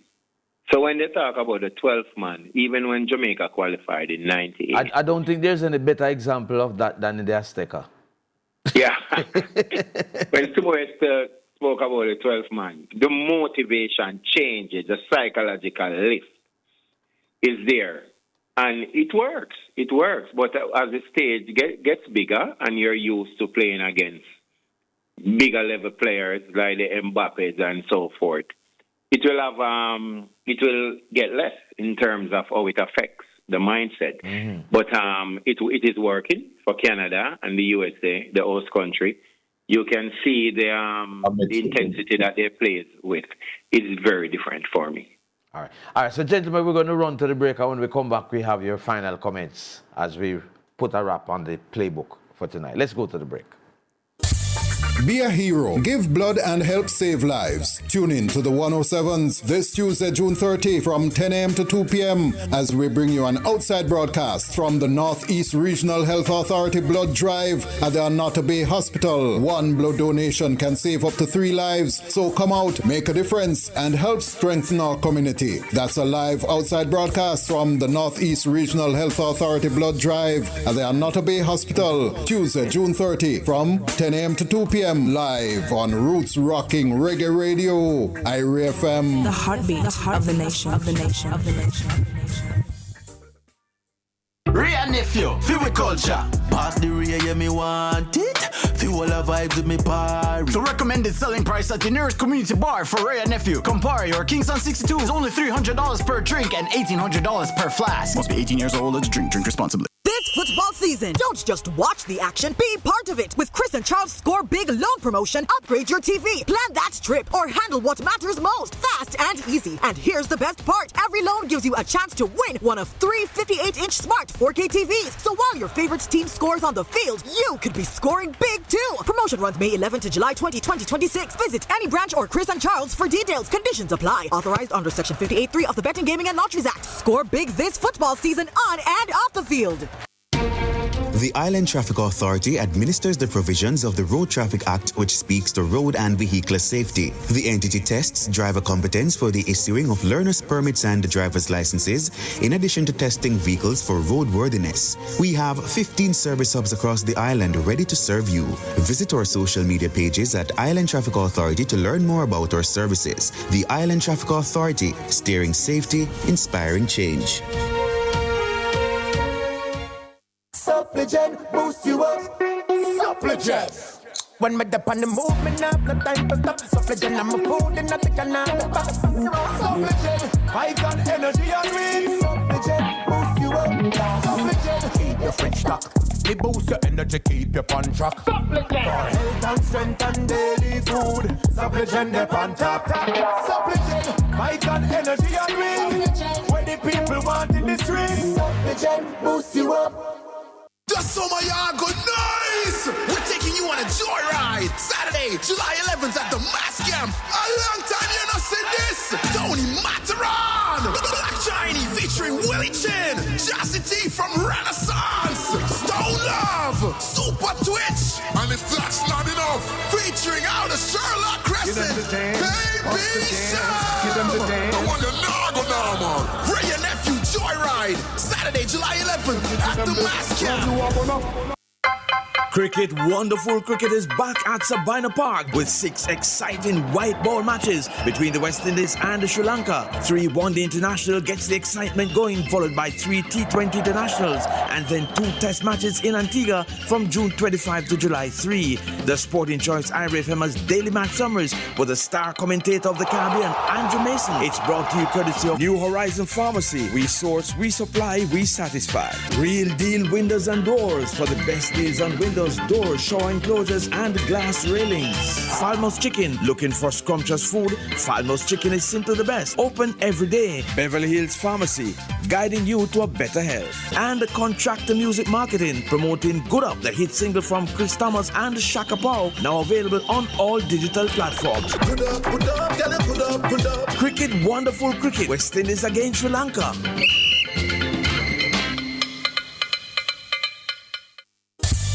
Be a hero. Give blood and help save lives. Tune in to the 107s this Tuesday, June 30 from 10 a.m. to 2 p.m. as we bring you an outside broadcast from the Northeast Regional Health Authority Blood Drive at the Anata Bay Hospital. One blood donation can save up to 3 lives. So come out, make a difference, and help strengthen our community. That's a live outside broadcast from the Northeast Regional Health Authority Blood Drive at the Anata Bay Hospital, Tuesday, June 30 from 10 a.m. to 2 p.m. live on Roots Rocking Reggae Radio, IRA FM. The heartbeat of the nation, of the nation, of the nation, of the nation.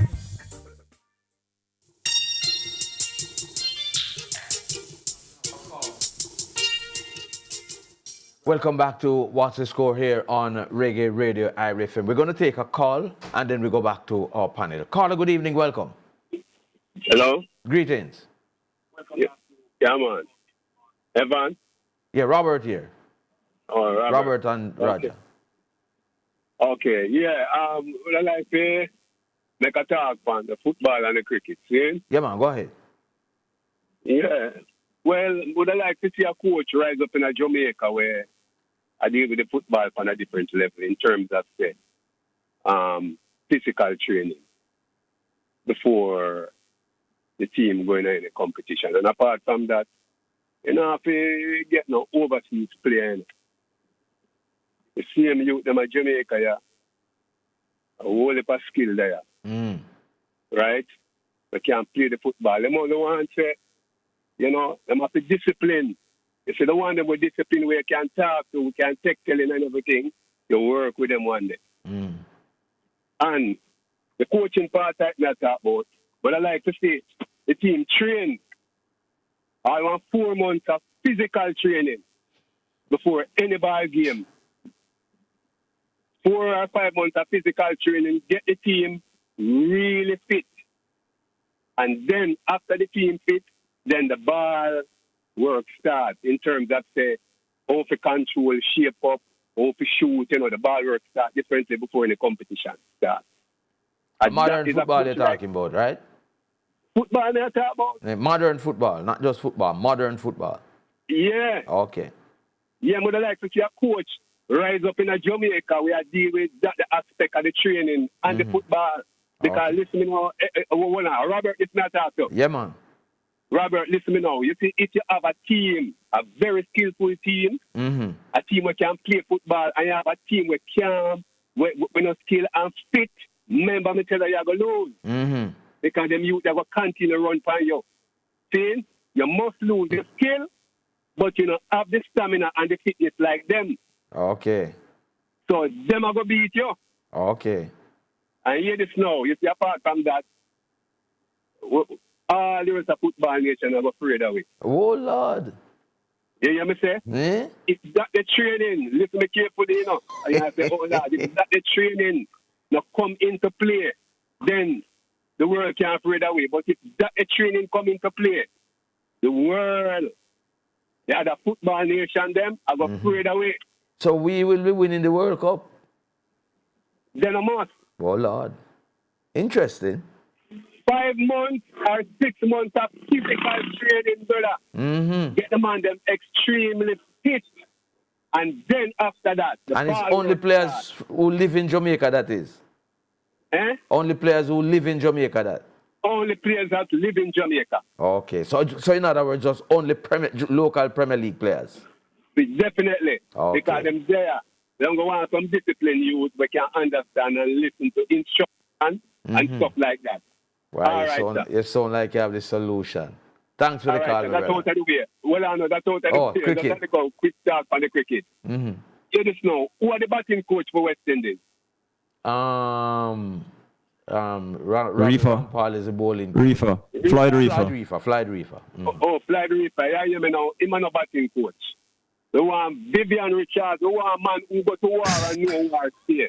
We are the technical skill and all them thing there. Of your attack, we call it strike bowler. What to do, how to hold the bat properly, how to move the foot, all them technical thing there and attack strike bowler. All of them man at one stage coach did have a role, you know, one time, you know. Everybody we are called did have a role one time, you know. Yeah, but Greenwich, mess up them man. They can't take care of that. So Can't who make you any recommend? money. Who you All right, recommend? you see Al Ambrose? Hold on, you see Al Ambrose? Ambrose was there one time too. Yeah, As bowling what I'm coach. trying to say, yeah, what I'm trying to say, Ambrose would have to be my bowling coach because I see Ambrose. He was there already. That may make you know. Yeah, but they messed them up because they were there the same way. Okay, was me there forever. Something went wrong. Something went wrong between Okay. them and the cricket board. Just like him, Chris Gale, 1 years ago. When them and the cricket board are bang around, when Portia Simpson Miller was Prime Minister of Jamaica, Mr. Portia Simpson Miller bring back Chris Gale to the cricket board and them say, right headline, who own West Indies cricket? I get the point, Carl. I get the point. All right. Thanks for the call. Yes, sir. I want to just make a comment, and then I want to make a comment. A peer coach is there, so well, Stenita, a big manager. I don't know if he's my coach. He's a coach too, man. All right, respect. But I know Coach Speed started off by saying the 4 quarters, and then I hear the other coaches talking about the 4 quarters. So, but initially, well, this break was intended to be water breaks. Now, during the course of the competition, we have seen the coaches evolving away from just being a water break to actually a discuss tactics. So in essence, turning it into a 4 quarter. What we notice though is that most of the games, even in countries like Canada, there are a lot of boos when it's time for that.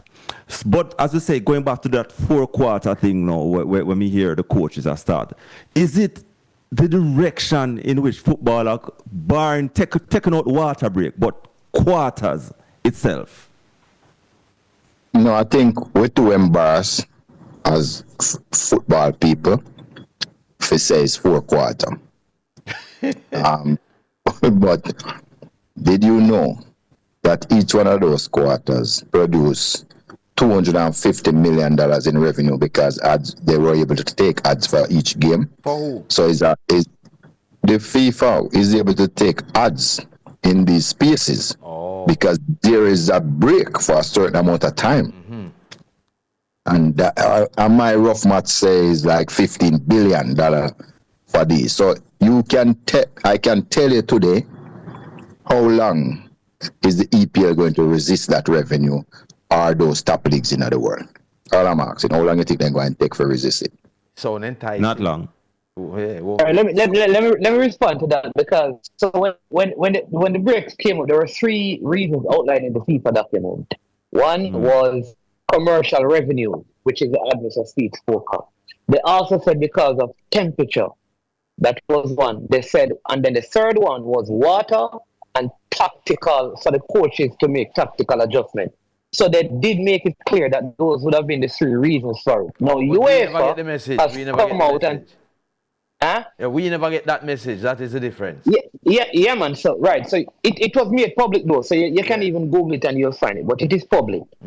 It's a public document. But UEFA has already come out and saying that in UEFA it will not be implemented at any level, at any point. Now, of course, things can change. But I think TV rights in the big leagues are so astronomical that they may not need to do that because at the end of the day, live football in Europe is different from live football in North America. Right? Because the popularity is rising. It is the main sport in most Europe. They don't want any breaks in their football. So I think there'll be a greater resistance in Europe than probably in other areas. So that is my take on it. But it was initially said that there were 3 primary reasons for the break. All right. Finally, gentlemen, Rudolph Speed has said that if you speak English, you're not winning the World Cup. When we look at where the World Cup, this World Cup is now, we have the teams with the confed with the deepest, with the most depth, would be Europe. The teams from Europe that are in the World Cup now, apart from England, is France, Spain, Portugal, Croatia, Belgium, Switzerland, Netherlands. None of them there, apart from England, not speak English. When you look at Asia, you have what, Japan. When you look at Africa, you only have Morocco now and Cape Verde. And when you look at South America, you have Brazil and Argentina. The only team right now, as it is, would be England. And I don't think England winning the World Cup. Does it stand to reason that Woodall Speed is correct if you speak English and not winning the World Cup? Let us start with Donovan Duki. Well, based on the results that you're seeing and you have seen, you cannot write off England. Mm-hmm. You cannot say England can't win the World Cup. Well, based on the teams that are there now presently along with England, you know, the possibility is lower for England to win. Exactly. Let me put it that way. They look like him kind of right. Yeah. So if you really ask me, I can tell you, you have seen Argentina and France, you know, assert themselves as real contenders. And there's something that is telling me that there will be a dark horse. But even if the dark horse rise, it's only if it is England that it will be English. The only dark horse I see from now still now is Morocco. But that is not English. Morocco is the one I'm referring to. But that is not English still. I think that is French. Looking to see them in the semis or somewhere there. Well, there's Omar, what you say about extra that? time now. It doesn't look like if you speak English, you can win the World Cup. Well, you know what? Because I'm an English Premier League fan, I'd love for England to do well, but I don't. Just the pass that they have to take, I don't see them winning it because I don't think they can get past Mexico in the Azteca. Yes, I think Ecuador was one of my dark horses, and I don't think that Azteca factor against this Mexico team will be difficult for them. I think England will fall there as well. So I would agree that there's no English team, but I would say this: if Morocco get past this Holland team, because it looks like it may go to penalty, I could see them going all the way. And people are not following Moroccan football, and I think it's an example that I think Jamaica needs to study. Morocco in the last 10 years, they were in the 2018 World Cup, the 2022, now they're in the 2026, and they're co-hosting the 2030 World Cup. Morocco also had, I think they had the bronze medal at the 2024 Paris Olympics. They won the under-23 AFCON under-23. They won the under-17 AFCON. They won, I think they were in the U20 World Cup. And they won AFCON in the boardroom. Well, you can see they went to the finals as well. And if you look at their recruitment, they take players from overseas, and they take only players who are top leagues when they're recruiting. Like Diop, for example, and even Hakimi was a recruited player. And I think it's an example to make. And they also have homegrown players as well. So it's a good model. So their women team is doing well as well. They qualified for the first time for the Women World Cup. So the U17, the U20, the senior team, the under-23, the women team is doing well. In the last 10, they are 6th in the world now. This other team in the last 10 years that was not in the top 30. Significant improvement. Yeah. Significant. David Price. I think it's a good example for us to follow. All right, David. Yeah, Dito Tomosa was said, going to be difficult for England. I mean, coming in before seeing them play with the Tuchel factor and, as we said, the odds are heavily in favor of a non-English speaking team. My dark horse is really Norway. I've been saying that from the qualifiers. Yeah, well, that's my dark horse. Let's see. And Ozil, and Odegaard, sorry. Yeah, man. Haaland, Odegaard. No, but I feel like I'm full side, you know. But No, as I no, said, no, no, no, no. We're not saying that. they are my dark horse coming in. Argentina has a favorable run straight to the semifinals in terms of the draw. And we know these are championship pedigree teams. France, for me, there's where it lies still between France and Argentina at this point. And that leads right into Coach Speed's point. No English, the English is that third language. So I think we should wrap it up then now with Mr. Speed. So, Mr. Speed, it seems like you're on the right track. You still believe that? Yes, if English is the predominant language of the country that you play for, most likely you can't play football well. Only 1 out of 22 occasions as an English-speaking team ever win the World Cup, and we all know that because Germany swear to this day that they were. So I think more of it. Yeah, it was been. I think it's just more of the same. But back to look, our trend is going to evolve. In this World Cup, right? And people are going to say this is the way to play the game now. That is what is going to happen. Morocco, as you know, from the last World Cup came with a tactics where they never came out of their half unless they get a break and they see, some like they try to win on penalties. And they went far. They're trying to play the game much better, more now. But I don't think it will last. I think they don't have enough pedigree. France is really a super team. I must tell you, they have weapons in every position. They are really a super team, plus on the bench. Spain, you can't say they're out because I've seen Spain remake themselves from this tiki-taka team to playing in a transition whenever they want to. I think that in this World Cup, they go back to the too much passing, but I think they can do better, and I expect the coach to adjust. As you know, Brazil fascinate me. England fascinate me for this World Cup only because they did what Brazil did and chose a coach who is not born in these countries. And just remember that the stat says that no coach has ever won the World Cup with a coach that is born outside of the country. So it's just an interesting time. I hope one coach does it. For the first time, I'm hoping it happen. I'm not holding my breath though, but I hope it happen. But this is really an interesting World Cup and very exciting. And I can't wait for it to reach 64 teams. Because I can tell you 4 teams already who should have been in this World Cup to make it even more exciting. Italy, right? Nigeria, Jamaica. I mean, you know what I think. Yeah.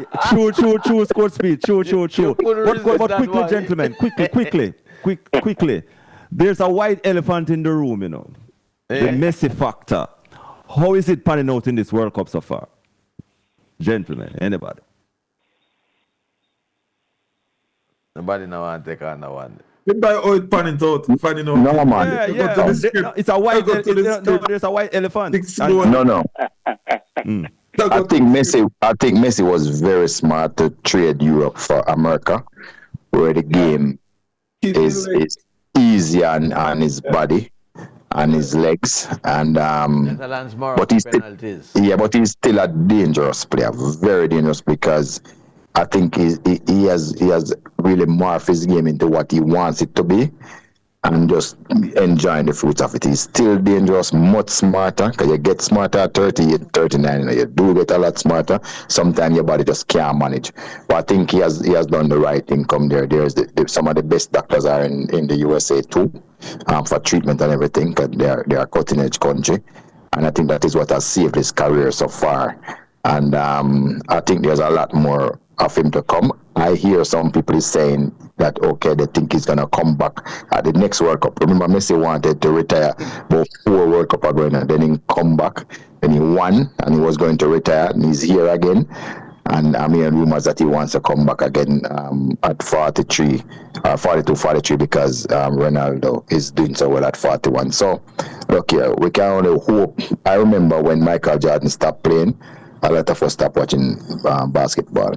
Let us just treasure Messi for as long as we can. Gentlemen, all the time. Tactically, then can't read him. Him just Him a ghost. Just a ghost all over the field. Hard for mark, everything. So you're right. Messi just being Messi, man. Thank you very much, gentlemen. We look forward to continuing the conversation next week. It looked like the Netherlands Morocco match is heading into penalties. So we're way past the break, so we have to run to the break. Thank you again, gentlemen, and we continue the conversation next week. Let's go to the break and then come back and just put the lid on the playbook. And we have to give credit to our sponsors. But let's go to the break and come back. Be a hero. Give blood and help save lives. Tune in to the 107s this Tuesday, June 30 from 10 a.m. to 2 p.m. as we bring you an outside broadcast from the Northeast Regional Health Authority Blood Drive at the Anata Bay Hospital. One blood donation can save up to 3 lives. So come out, make a difference, and help strengthen our community. That's a live outside broadcast from the Northeast Regional Health Authority Blood Drive at the Anata Bay Hospital. Tuesday, June 30 from 10 a.m. to 2 p.m. live on Roots Rocking Reggae Radio, IRIE FM. The heartbeat of the nation, of the nation, of the nation, of the nation.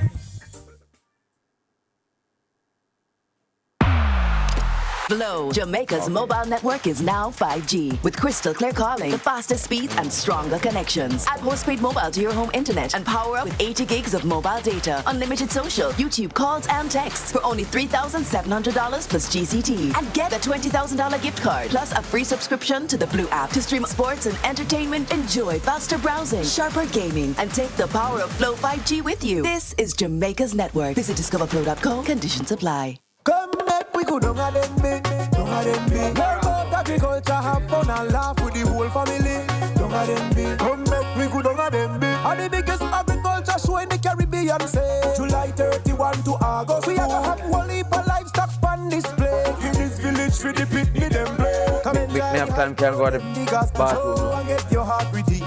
Run come by your plants and produce and witness the crown. Oh, commercial enough tonight, man. Don't have them be. Admission adult 1,500, children 600. For premium liquor and complete party supplies, Rock One Promotion is your trusted destination. We offer competitive wholesale pricing, flexible consignment options, and professional rental services for tents, coolers, sound, and more. Visit our showroom at 10 Reddles Drive, Kingston 10. Call 876-499-8994 or email rockonestudios@gmail.com. Rock One Promotion, sophisticated solutions for every celebration. Anything you want, you can Sale! K-Band Hardware Summer Sale from June 26th to 30th. Get up to 30% off lumber, tiles, toilets, roofing, doors and windows, generators up to 35% off. Get paints from as low as $2,350 plus tax. Everything's on sale. K-Band Hardware Summer Sale June 26th to 30th. Rose Hall and King Street, Linstead, or 4 East Bell Road, Kingston. Just come a K-Band. It's the greatest show on earth, June 11 to July 19. The entire world will be focused on the USA, Canada, and Mexico. 104 matches, 48 teams, 3 host countries, 1 champion. Who will it be? Exhilarating, pulsating football. The Sporting Choice IRIE FM has you fully covered with unbeatable features, stories, facts, and updates. Kickoff, scoreboard, keep up, and playbook. You nah miss nothing. We got it all. Too far for Ronaldo to think about it. Oh! Absolutely sensational! The football spectacle is brought to you courtesy of Kendall. Just give me Kendall. Bad Dog, the bigger, better, badder sausage and bacon. Any bet, your best bet. Red Stripe, get in the game with Red Stripe and win. KFC, Pepsi Football Nation. Football, better with Pepsi. Digicel, turn up your winnings this summer with Digicel. And the Caribbean Passion, smoked meats, easy eats. The greatest show on earth, June 11 to July 19. Right here on IRIE FM. It's IRIE FM. Somebody say something about party. Drop the bass and the Seafood Shack present Retro by the Sea. Live in concert, the living legend Leroy Simplis. For the Platinum Elite Band. But to see when me pull up on the Seafood Shack in the real Nuevo St. Mary. Sunday, July 5. The gates are open at 12 o'clock. Enjoy classical selections from Digital Chris. And drop the bass. And then come 8 o'clock. Showtime! Come for the retro and leave with the memories.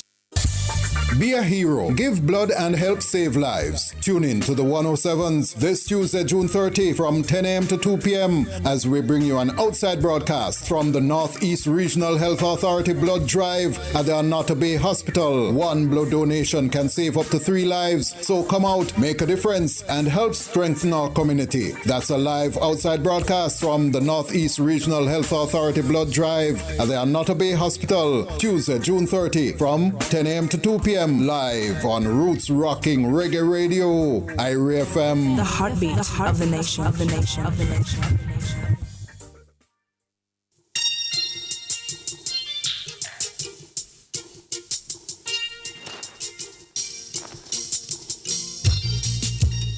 Welcome back to What's the Score here on Reggae Radio, IRA FM. Just to close out the playbook section of the program, playbook came to you courtesy of Bad Dog, the bigger, better, badder sausage and bacon. Caribbean Passion, smoked meats, easy eats. Kendall, just give me my Kendall. Pepsi Football Nation, football, better with Pepsi. Any bet, your best bet. Red Stripe, get in the game with Red Stripe and win. KFC and Digicel. Turn up your winnings this summer with Digicel. We're going to be speaking now with Carol Ashley Jones. Carol, of course, is the president of the Jamaica Cheer Foundation. And we're not talking about C-H-A-I-R, Carol. We're talking about C-H-E-E-R, right?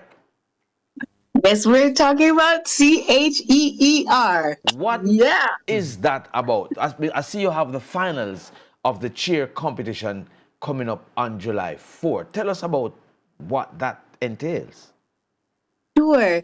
Well, for your listeners who don't know, cheerleading is very big in Jamaica now.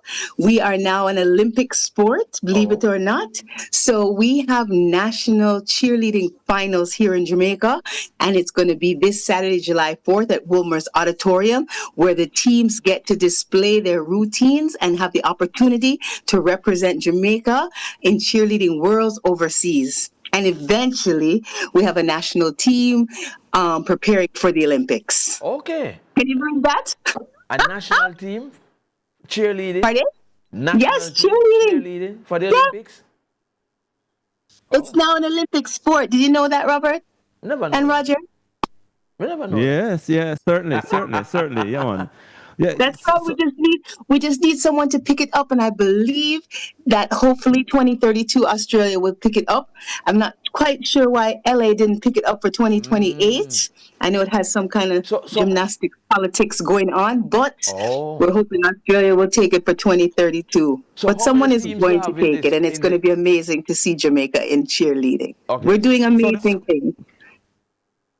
How many teams do you have in this cheerleading final coming up on the weekend? Well, we break it down we have several divisions. So we have the full gamut. So primary prep school division, we have high school all girls, we have high school co-ed division. We also have an all-star team. So we have about 30 teams from 30 different schools, community, that'll be there on Saturday, vying for that big trophy. And the top 3 teams in each division gets the opportunity to overseas and represent Jamaica. So a cheerleading competition, what happens in a cheerleading competition? Well, it's very technical, actually. It takes a lot of athleticism. Each routine is between 2.5 to 3 minutes in duration. And they have to show their cheer and chant, show how they are able to wow the crowd, lead the crowd with their cheers and chants. Then they go into a technique called jumps. They have jumps that they have to do, particular jumps, herkies and toe touches. So they have specific names, and they all are on a very technical score sheet that we have some overseas judges coming, one from Boston, one from Canada, that will be coming down to help us judge, because the finals is very technical. And although our local judges are good, but we definitely need the expertise of our international judges when it gets to the finals competition. So it's after they do the jumps, then they have the tumbling, then they have the stunts where they put them up in the air and they toss them and they spin and turn and flip all over. And of course, they have the dance segment, which everybody loves. And that's also a component of their routine. So they have a limited amount of time to put all that technicality in there, and then they get judged for it. What Karen, and this is a school-based competition, right? I mean, or you have clubs that we also have clubs. We have clubs, but it's primarily school-based, with schools from all across the island, mostly Kingston and St. Andrew. But we do have some teams coming from the west. We also have teams coming from Portland. We have Titchfield, and we have Port Antonio coming, and we have Marcus Garvey coming from the other side. So, we have a few teams, Manchester High coming. So, we have a few teams that are coming from the other parts of the island, but primarily we'll be mostly catering to our Kingston and St. Andrew teams. So all girl teams. So mostly the girls were in all girls schools will be competing against each other. And then we have co-ed. So a lot of the co-ed schools will be coming out because we're trying to break that stigma. Cheerleading is definitely a co-ed sport as well. We have a lot of males in cheerleading, and that's because they need the strength and the athleticism of the male to lift the girl. Way up in the sky. What better sport to be in where you guys can be in where they see girls all the time, right? Well, it sounds like a lot of fun. Yeah, it is. It's fun. The entertainment value is really amazing. We just introduced to GISA for Prep Champs, and we are hoping that for Prep Champs 2027 that cheerleading will be a component of Prep Champs. So we're looking forward to get it in that direction, and then eventually into all the other sporting arenas. From the preliminaries going up to the finals on Saturday, how long a competition has it been? How long has it been running? All right, so our season runs from the same season as school. So we start in September, and we have workshops through to October where the teams come out and they learn, proper techniques, how to hone their skills and how to get their routines ready for competition. And that runs through September, October. We have our first major event in November. That's mostly our tertiary and all-star teams in November. And then we run down to February where we have primary and prep school competitions. April is our regional competitions where we get all the schools together and to see who moves on to the finals. And then you have July 4th this year, which will be our finals. So we pretty much run the same as a school year. Wow. So yeah, interesting. What has the response been to this cheerleading perspective in terms of schools and participation from within the schools, especially? Okay, so we have a lot of participation. We have schools that really are interested and really enjoy it and want to be a part. What we have a challenge with is the coaching, right? Because a lot of the teachers find it hard to coach because, it's a fairly new sport. It's a non-traditional sport.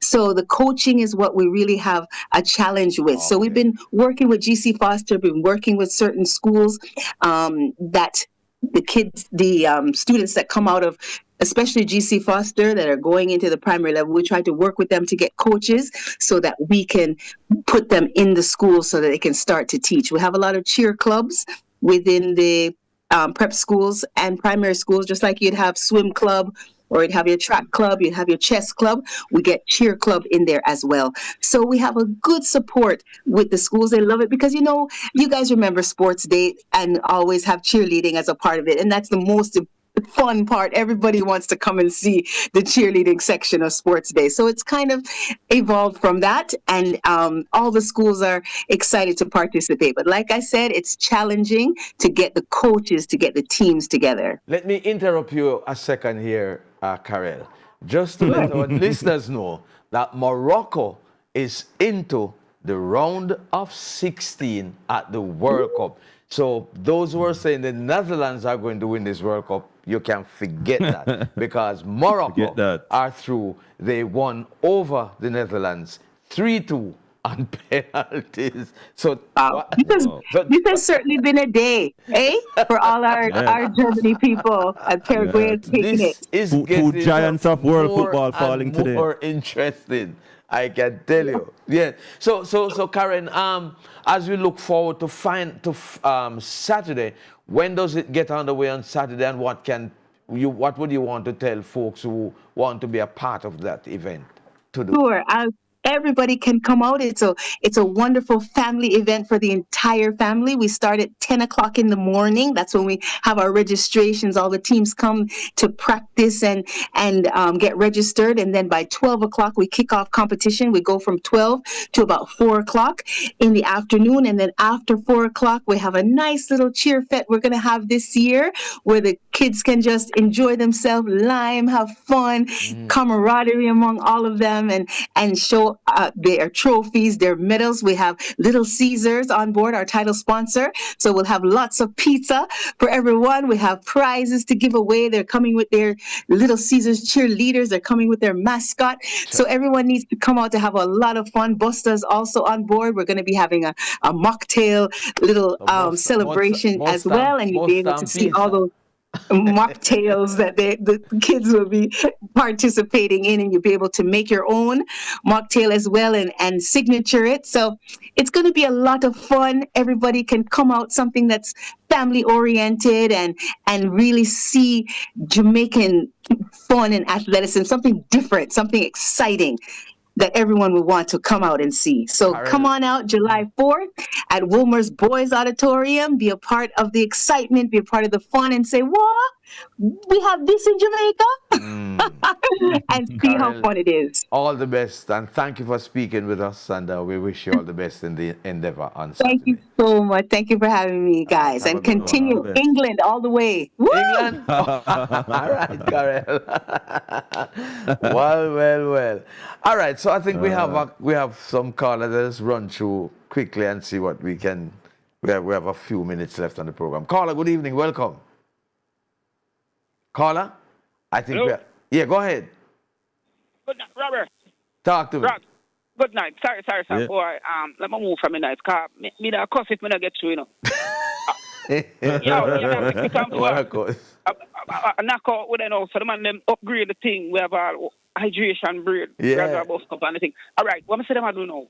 And me want did come on when speed the punish, because I want him know going into the next World Cup now, say. That's how the matter about lower black. We are going to work on breaking down, because that Brazil have to do today. You know? Yeah. See? And now my dark horse now it's firm. France. No, France. Yeah. France are your dark horse? Yeah, man. France can't dark. What shine bright. No, man. That judgment, no, king. See, Morocco just gone one, may I tell you. No, Morocco gone one. Netherlands. Netherlands. Yeah. Oh, sorry. Another giant gone. And Christie, I try to find the 7 on him foot and it now come up and Messi a lead right now. Now the golden move. He must try to find the 7 on him foot. Yeah, and Vinny, me know why you play so selfish, Vinny. See, because Vinny I boss now in Brazil, man. Yeah? Vinny I boss. All right. If you say so, I'm going to leave it this for that week. Yeah. Big up yourself. Yes, bossy. All right. Let us see if we can quickly run through the voice notes that we have. Nevada, run the voice notes because we're out of time. So the game ended 1-1, Morocco winning 3-2 on penalties. Wow. And Morocco scored their equalizer in the 90th minute. Yes. Why is that the caller? Run on. So two giants of world football falling today. Yeah. Went tumbling. And what I'm almost sure is that there will be a giant that will be falling every day from now on. Exactly. Because tomorrow you have Ivory Coast and Norway, then you have France and Sweden, then you have Mexico and Ecuador. That is for Tuesday. All right. And our on the ball extra, Roger is returning again. France and Sweden.